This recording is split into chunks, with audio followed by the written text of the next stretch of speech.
Hi guys, this is a redirect to my reaction to One Piece, episode 699, episode 700 and 701.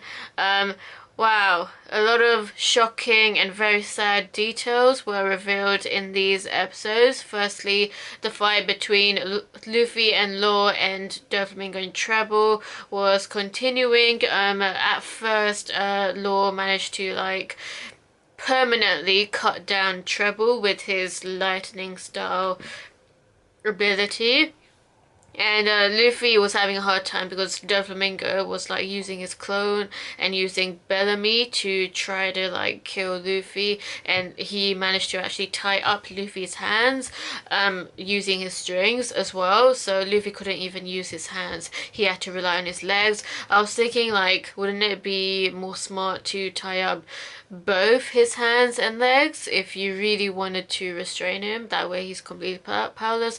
Obviously I do not want that to happen to Luffy. I'm just saying from a battle strategy perspective that would have been more effective against Luffy, but I guess he just wanted to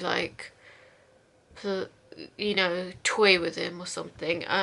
Anyway, so yeah, that was going on. So it was a very difficult time because Doflamingo also stabbed Law. So Law was injured, and then we found out some really shocking, disturbing details about Doflamingo's past. So Doflamingo had this epic speech during the fight. He said that so basically, okay, what was the very first thing? The very first thing is that he doesn't like to be looked down upon. He is very angry that Law and Luffy actually think they have the power to defeat him. So, Doflamingo, he has this massive, massive ego. He's obviously was born into the noblest family in the world, when they're not actually nobles at all, in my opinion. The word noble suggests that you're kind and stuff. They are anything but kind. They are anything but merciful. But as I get onto that point, it turns out that Doflamingo's father actually wanted them to be more humane rather than inhumane.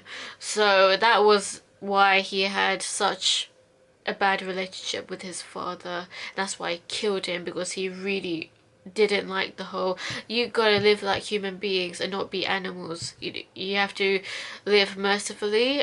So basically their dad, he just wanted it to be them four. So him, his dad, their mother, and Kurazan, just them four together as a family. They don't want anyone else to interview. They didn't want any slaves or anything, but obviously Doflamingo, even as a child, he wanted slaves. He really wanted slaves. He wanted to have that power at all times. So that was the conflict that eventually led to Doflamingo's father's death. So Doflamingo killed him, and apparently beheaded him, because he said that he returned to Mariejois with his head. And he was saying how the Celestial Dragons would never accept a renegade family. So that means that because of their father not sticking to the rules, of them being completely merciless, heartless people who rule over slaves, then that makes them a bunch of renegades, bunch of traitors to their own bloodline, to their own race. So yeah, that's that. Yeah. So I'm just gonna leave it there. And then also that Doflamingo, the reason why he still is getting a lot of power is because he blackmailed the Celestial Dragons by saying that he has the important national treasure. The national treasure, I believe, is the ope fruit. So he struck the deal with them that if they were to not give him his world government Shichibukai title, then he could always kill all of them off. So that's from my understanding. Oh man, Law's backstory really broke my heart. I did not cry because I don't know, I'm just like, I've seen so much in terms of like, you know, a lot of like tragedy and stuff, so I guess, I mean, I'm sure like in the next episodes I might cry, but I was very sad though. I was very heartbroken for Law. So basically Law, he wanted to kill everything, and we actually found out why. So, firstly, Karazhan seems to be someone who hates kids. He didn't like Law. He actually tried to kill him 2 times by throwing him out the window, which could have killed him.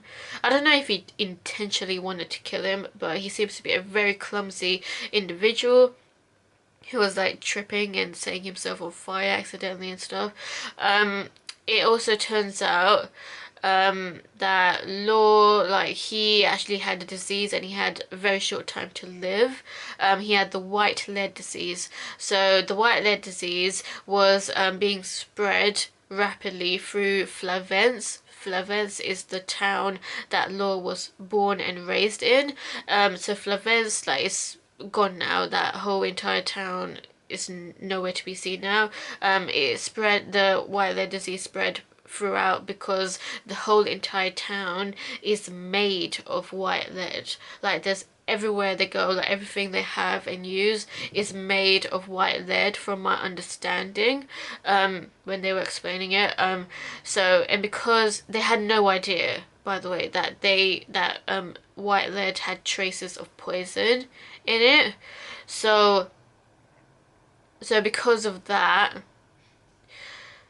it actually affected all the people around them. They had traces of poison inside their bodies, so they were slowly dying from this disease. They were slowly getting these white patches, and then Law's sister was like the first one to actually get affected and die first. So his sister was the first one to show symptoms of white lead, and then like loads of other people like starting to get the white lead disease.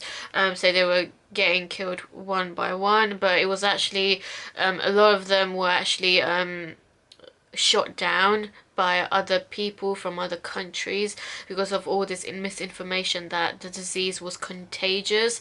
And oh man, this is the real tragedy, that a lot of people were actually shot down because of this misinformation that the disease was contagious. And Law's father, basically Law's father and mother, they are actually doctors. I was hoping that they'd quickly find a cure before they were killed, but unfortunately they were both shot down.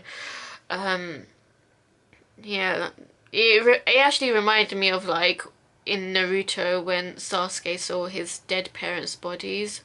'Cause it kind of looked like similar. It was a similar type of situation in a way. Anyway, so yeah, it was really sad that this misinformation was not corrected by the world government. Another example of how scumbaggy the world government are, that they would not help. They knew that it was not contagious. I'm pretty sure they knew that it was not a contagious disease, and yet they still did not correct the information and not pass on the information that actually this disease is not contagious, so it's not something to totally worry about. Man, so I felt for Law, I really did, and it's more understandable now. You can see from his point of view about why he wants to kill everyone now, because of no one helping the people of FLEVANCE. Literally everyone died apart from him. So yeah, it really turned him against the whole world. So very sad situation, that poor town, no one helped them because of this huge misunderstanding and just overall any sort of mercy. Like, because the thing is, right, there are other doctors in other countries that could have like tried to figure out what was causing the, I mean, not just causing it, but like a cure for it, instead of just Law's parents and the any other doctors that might have been in the town, you know? Like, try to help each other, you know? Like, there's so much bloodshed in, especially nowadays. Like it's getting so dark now, which is fine. I'm just saying. Yeah, it's just, and it was interesting how much of a contrast there is, because nowadays obviously Law completely respects Kurazan, but in the backstory Kurazan absolutely hates him and Law tried to kill him as well. Kurazan tried to kill him and Law tried to kill him as well, so it's like it's completely opposite to like how he views Kurazan now. So I'm expecting some sort of change in like their relationship later on, because obviously they respect each other now to the point where like he must have seen Kurazan as like a second, as a brother figure or even second father figure. Yeah. So yeah, that's what I want to say. What you think of these episodes? Let me know and stay tuned for more.